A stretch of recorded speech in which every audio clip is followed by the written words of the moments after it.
que Eliseo recibió doble porción de Elías. Recibió el manto, la unción de su líder. Y eso que hoy yo quiero hablar en este día. Queremos ver lo que es esta historia de estos dos hombres. Y quiero compartir brevemente lo que Dios va a hacer en nuestras vidas a través de esta palabra. Hermanos, este video nos habla de Elías y Eliseo, dos hombres de Dios. Elías era uno de los profetas más fascinantes en las escrituras. Así que primero vamos a ver Elías, su vida, porque él era como un torbellino.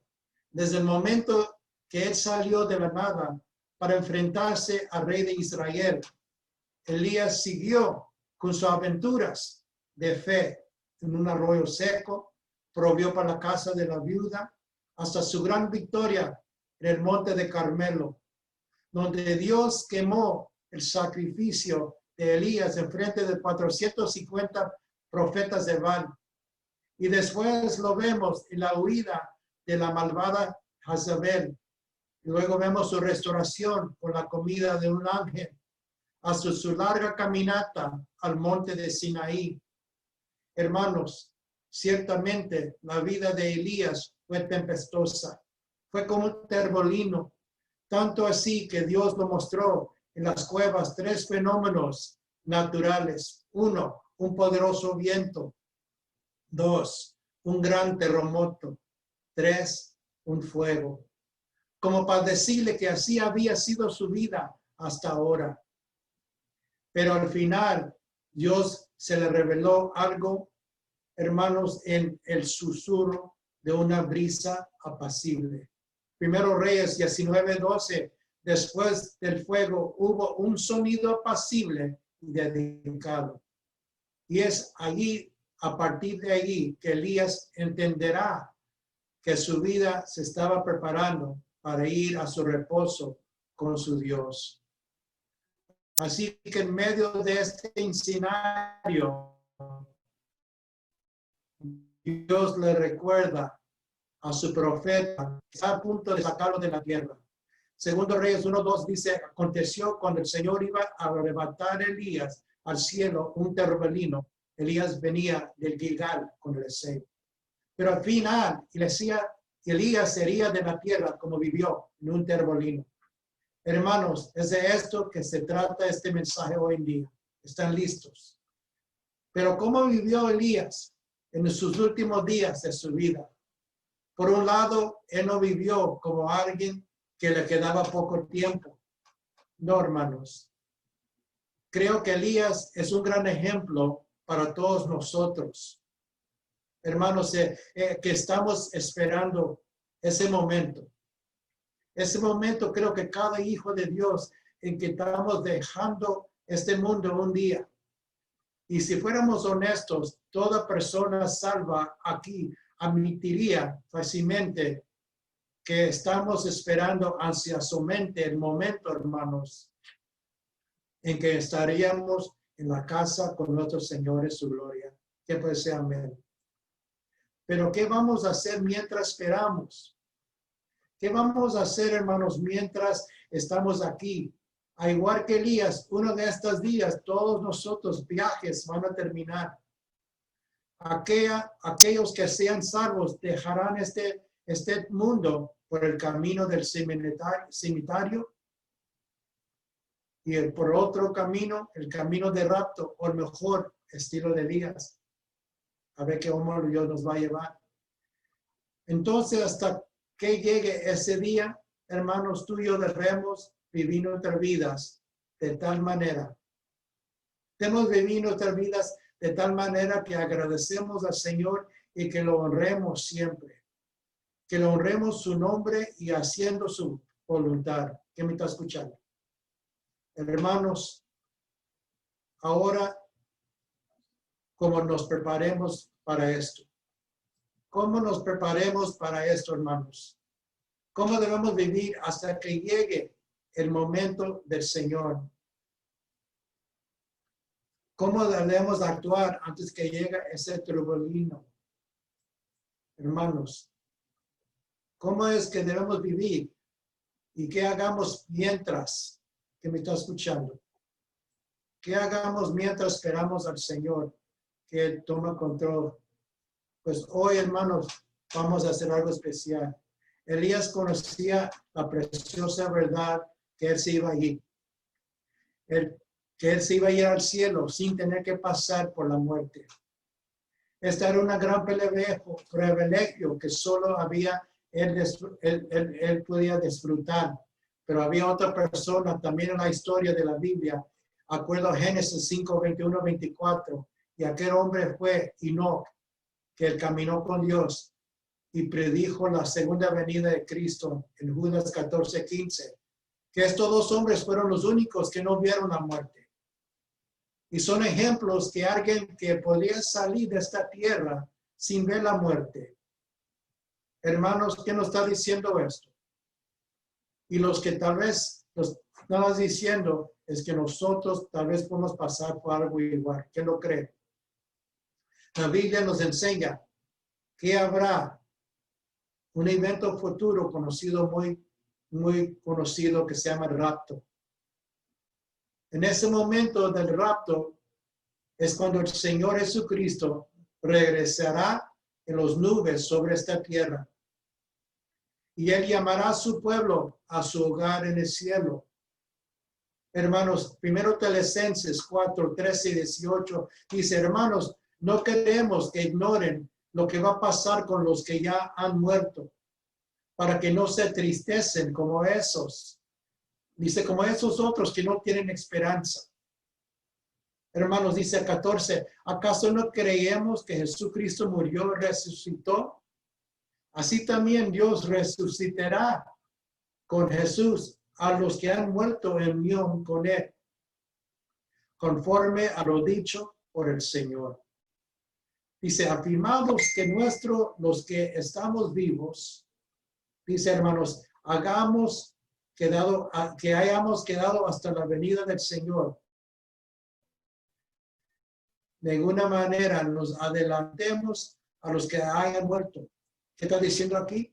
Dice en el versículo 16, el Señor mismo descenderá del cielo con voz de manto, con voz de arcángel y con trompeta de Dios. Y los muertos en Cristo resucitarán primero.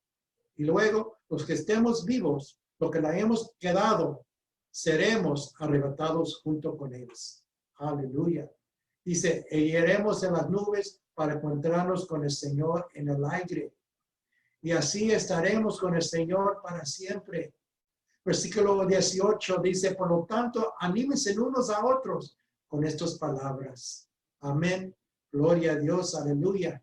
Hermanos, esto es un evento precioso que podría suceder en cualquier momento, como un torbellino de repente que llega.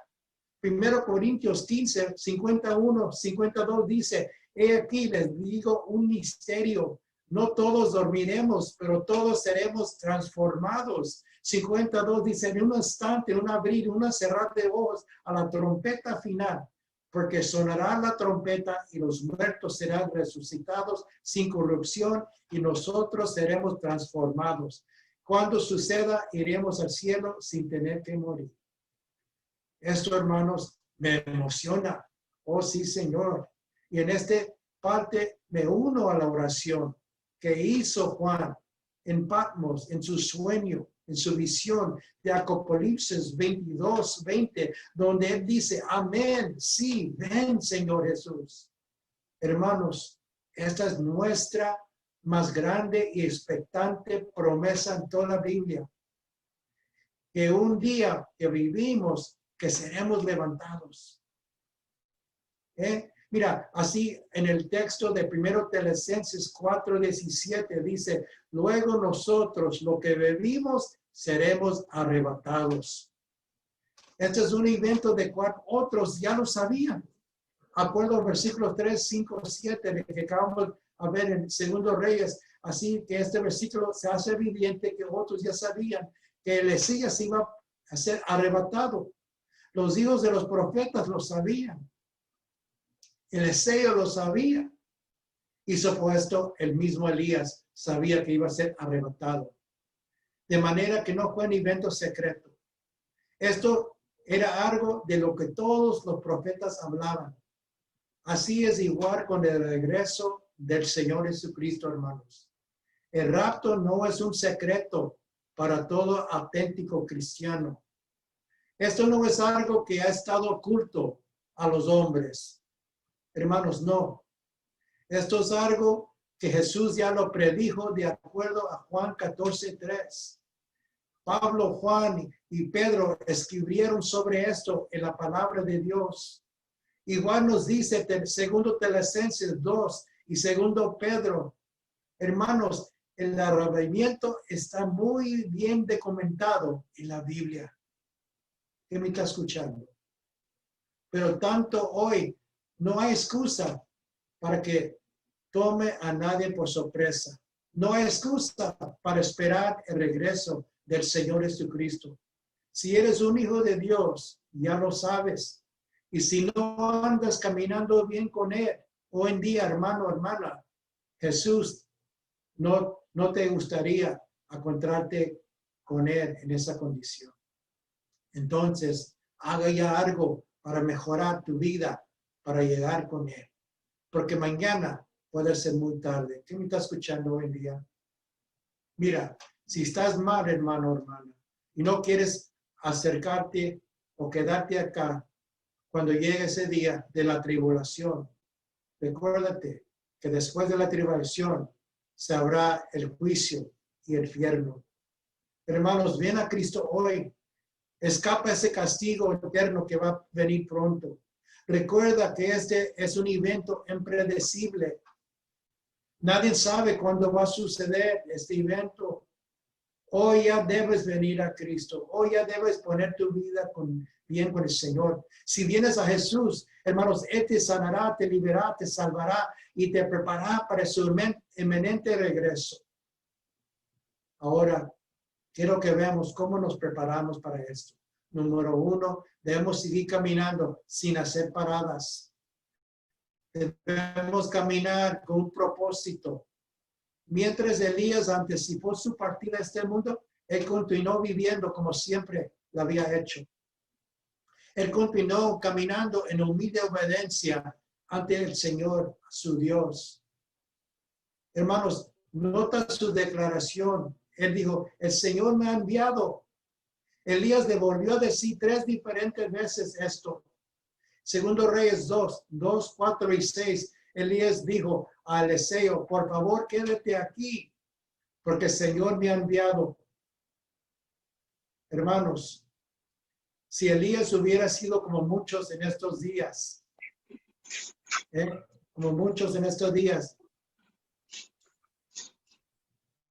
habría pasado sus últimos días en la tierra, tal vez retirado o descansando. O tal vez ella quería pasar su tiempo haciendo todas las cosas que no ha podido tener tiempo para hacer mientras estaba sirviendo a Dios. Pero hermanos, yo creo que sin embargo, Elías conocía una verdad muy importante que mucha gente nunca aprende o capta. Y esto es, hermanos, que no hay nada mejor o más alto, un llamado más alto que servir al Señor, que hacer su voluntad, que hacer lo que Él nos ordene. Mira, mis hermanos, llegará el día en que podemos dejar de servir al Señor. Pero aunque sabemos que ya nos vamos, aunque ya sabemos que es nuestro tiempo para partir, puede ser hoy, pero siempre debemos de buscar vivir vidas llenas, entregadas al llamado Señor hasta que nos lleva. Hermanos, no habrá jamás un día que podemos dejar de servir al Señor. Hermanos, hoy se te ha apagado el fuego, si te ha apagado el fuego de tu corazón, o si tú sientes que se te ha apagado el deseo de servir a Dios, permítame animarlo, que vuelves a tomar tus herramientas y tu llamado y levantarte. Hay mucho trabajo que hacer, porque trabajamos hasta que veamos su rostro. Y entonces entraremos en ese tiempo de perfecto descanso con Él. Ahora, ¿cómo nos preparamos? Caminamos con progreso, hermanos. Mira, mientras el Señor guiaba a Elías de un lugar a otro, Dios estaba llevando al profeta para un lugar. Para ese lugar, para el Señor ya tenía la intención de sacarlo de este mundo.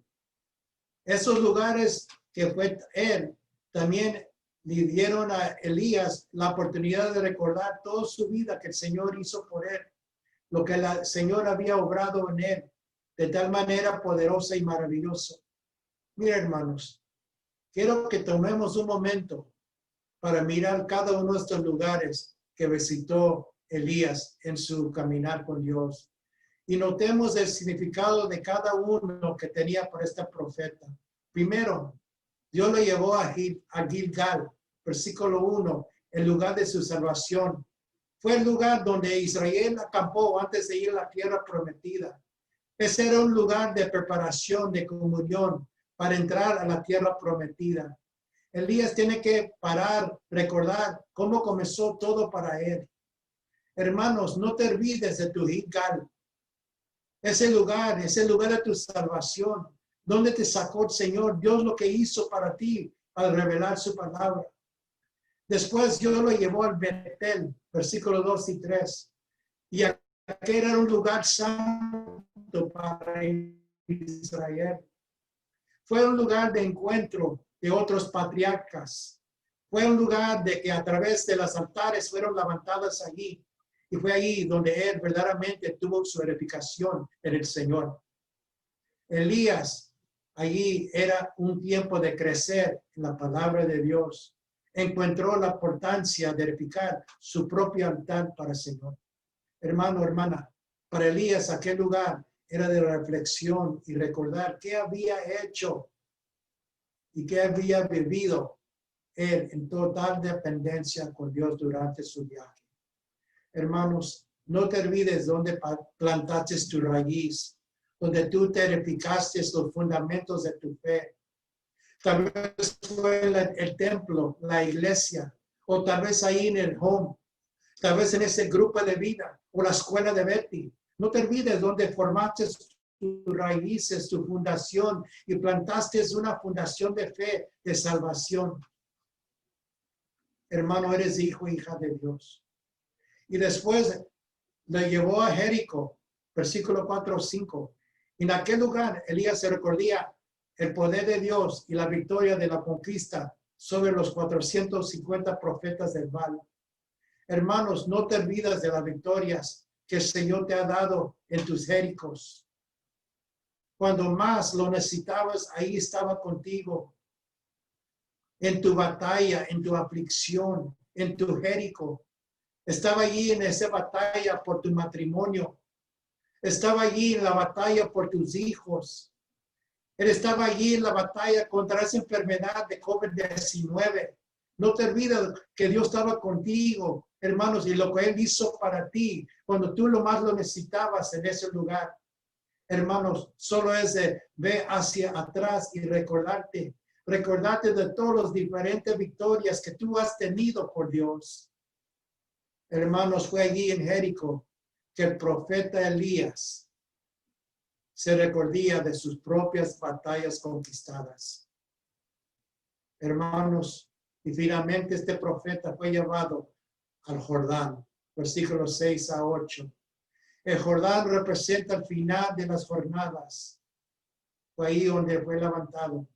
Pero Elías aquel día le recordaba cómo fue su vida y lo que es ahora cuando llegó allí.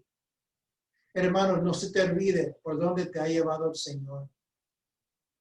Todo tu proceso ha sido con un propósito, como un torbellino. De repente sucedieron cosas en tu vida. ¿Por qué? Porque a través de estos torbellinos el Señor estaba desarrollando, formándote, moldeándote hacia el propósito, el destino que Él tiene para tu vida, para que maduras, para que crezcas y te levantas, para ser un fiel siervo a tu Dios en todo lo que el Señor te dice. ¿Qué me está escuchando? Ahora, ¿cómo nos preparamos? caminamos con la gente, hermanos. Versículos 8 y 11. Estos versos aquí se cuenta la historia real y hablan de una amistad y un compañerismo de Elías. Hermanos, cuando Elías, antes que cumplió sus tareas sobre la tierra, él no se apartó de aquellos que podían animarlo, a cual él podía ministrar. Él continuó caminando en comunión con otros creyentes. Esto se ve en el hecho de que visitó las escuelas de los profetas, había varias, y como caminó con su amigo y socio Eliseo. Podemos ver, hermanos, que Elías valoraba la importancia de tener a otros en su vida y con quienes él podía compartir su vida. ¿Con quién estás compartiendo tu vida? Para nadie es un secreto, hermanos, que tenemos muchos cristianos a estilo vaqueros solitarios. Tristemente, hay demasiados creyentes que actúan como si no existiera más nadie en sus vidas. Siempre se cierran en sus cuartos, por sus propias casas, y siempre se están separándose del grupo. Hermanos, sin embargo, la verdad del asunto es que nosotros necesitamos los unos los otros. Necesitamos una comunión piadosa. Necesitamos una buena amistad. Necesitamos la presencia y el ministerio de los otros santos de Dios. ¿Qué me está escuchando en esta mañana? Mira, Jesucristo, siendo el Hijo de Dios, él necesitó de sus íntimos amigos en los momentos igual de mayor conflicto para su vida. Mira, cuando él oró en Getsemaní, Jesús no fue allí solo.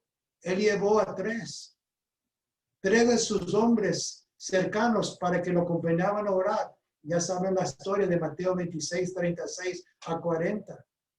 Hermanos, no se aísle de la comunión de los santos.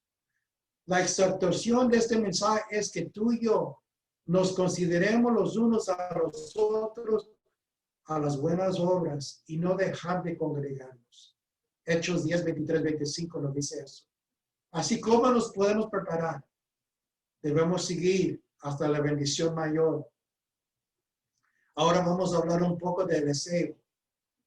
Segundo Reyes 2:9, Eliseo dice, te pido que sea yo el heredero de tu espíritu por partida doble. Hermanos, hay que buscar el espíritu por partida doble. En otras palabras, buscar el carácter de Elías. Elías sabía lo que tenía. Era ser un hombre de visión grande. No iba a llegar a ese momento para conformarse con lo que ya siempre él tenía. No. Esto nos dice mucho de Eliseo, hermanos. Desde antes de la despedida de Elías y a partir de ahí, Eliseo, toda su vida fue un milagro. Sus actos maravillosos revelaron quién era, porque él rebosó una bendición mayor para su vida. Y cuando llegó el momento, cuando anhelaba ese momento, más podemos escuchar sus palabras a su padre Elías.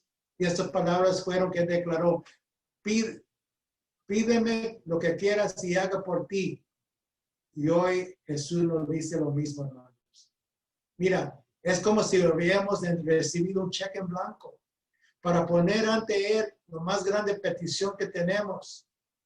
Elías lo pidió a Eliseo y Eliseo sabía que era su maestro. Sabía que él quería su espíritu ardiente, potente, valiente. Él fue atrevido, humilde. Él sabía que estaba lleno de gracia.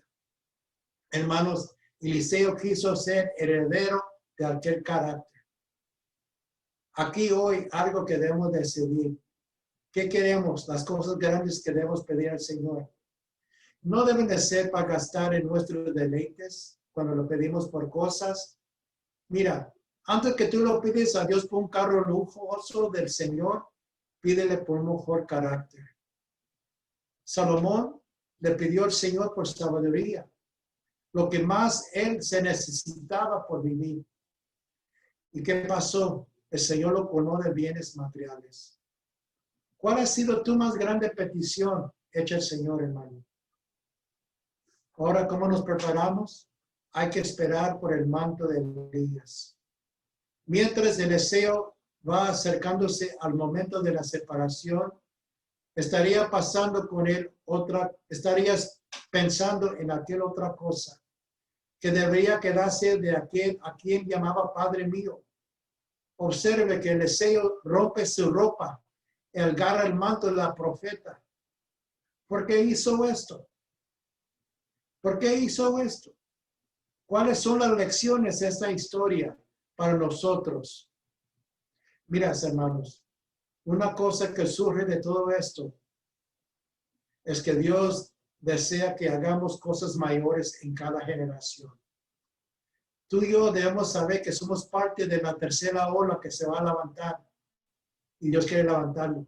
Mira, hermanos, tu llamado en este tiempo y lo que está diciendo que tú debemos de buscar más grandes cosas, atrevirnos a las bendiciones grandes del Señor.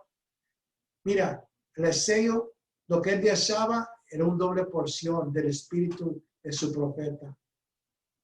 Esto no fue una petición para gastar a los deleites de la carne. No.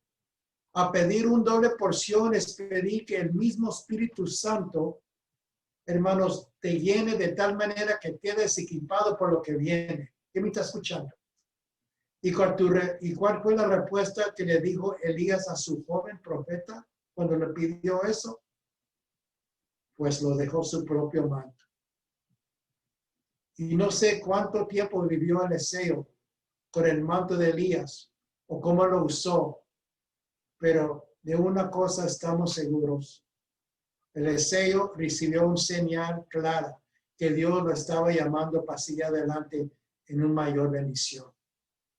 Elías había cruzado el Jordán con Elías. Ahora debería hacerlo otra vez, pero esta vez solo. Cuando confiamos en el Dios de Elías, no necesitamos más a Elías. Y hagamos la parte nuestra. Tú y yo ya podemos hacer cosas solas. Amén. ¿Cómo nos preparamos? Hay que preguntar por el Dios de Elías. Versículo 14. Después que Elías fue traspuesto al cielo, Elías quiso asegurarse que contaría con el Dios que estuvo con su maestro. Pues desde ahí que sale esta pregunta: ¿dónde está el Dios de Elías? Pero ¿quién era el Dios de Elías? El hijo de Elías es quien detiene la lluvia. El Dios de Elías es quien provee el aceite, la harina en la casa de la viuda. El Dios de Elías es quien Dios resucita el hijo de la misma viuda pobre. Pero también es el único Dios que respondió ese día cuando los 400 profetas falsos de Baal clamaban y clamaban a sus dioses todo el día sin respuesta alguna. Y el Dios todopoderoso de Elías es el Dios quien respondió y tiene el poder para responder a su profeta amado. Se le llevó al cielo vivo una torbellino. Elías no quería saber de otro Dios. Él no quería otro Dios, solo el Dios de Elías. Mi pregunta para ti es, Eliseo sabía que era su tiempo de ir, porque sabía que su Dios lo estaba llamando. Toda su vida, él dependió totalmente de su Dios. Aún en su más grande debilidad, Elías dependía y lo conocía más profundamente. ¿Qué no es esto maravilloso que tú conoces tu Dios tan profundo, tan poderoso? Si tú crees en el Dios de Elías, debes saber que Él es un Dios maravilloso, extraordinario. Si usted cree en el Dios de Elías, debe estar listo para ser llevado por estos terbolinos hasta que llega tu arrebatamiento. Quiero concluir con esto, hermanos. El arrebatamiento de la iglesia es una de las promesas más adelantadoras de la Biblia. El caso de Elías es un anticipo de lo que viene. Por supuesto, este nuevo arrebatamiento no será individual, sino a toda la iglesia del Señor. ¿Espera tú ese momento? Ahora mi pregunta más importante de este mensaje hoy es, ¿cómo esperamos este momento? Observemos que Elías sabía que no se iba a ver la muerte y que lo vendrán a buscar del cielo. ¿Te recuerdo todo lo que él hizo antes de irse? Hizo mucho. Y si el Señor vendrá hoy, ¿cómo nos encontrará? ¿Haciendo nada? Creo que el llamado de esta historia, hermanos, es para que nos levantemos. Que nos levantamos y tomamos la obra del Señor hasta que Él venga. Hay muchos que no caminan con el Señor y eso debe preocuparnos. Hay algunos creyentes que están esperando al Señor. No están esperando al Señor porque están más preocupados con las cosas de abajo y no de las cosas de arriba. Y mira, el llamado de Romanos 13, 11, 14 es para que ya no despertamos. Mira, vamos a leer Romanos 13, 11, 14. Dice, y hacer todo esto, conociendo el tiempo, que ya es hora de despertarnos del sueño. Porque ahora la salvación está más cerca de nosotros que cuando creímos. La noche está muy avanzada y el día está cerca. Por tanto, desechemos las obras de las tinieblas y vestímanos en las armas de la luz. Andemos decentemente como de día, no en orgías, no en borracheras, no en promiscuidad sexual y lujurias, no en pleitos, no en envidias.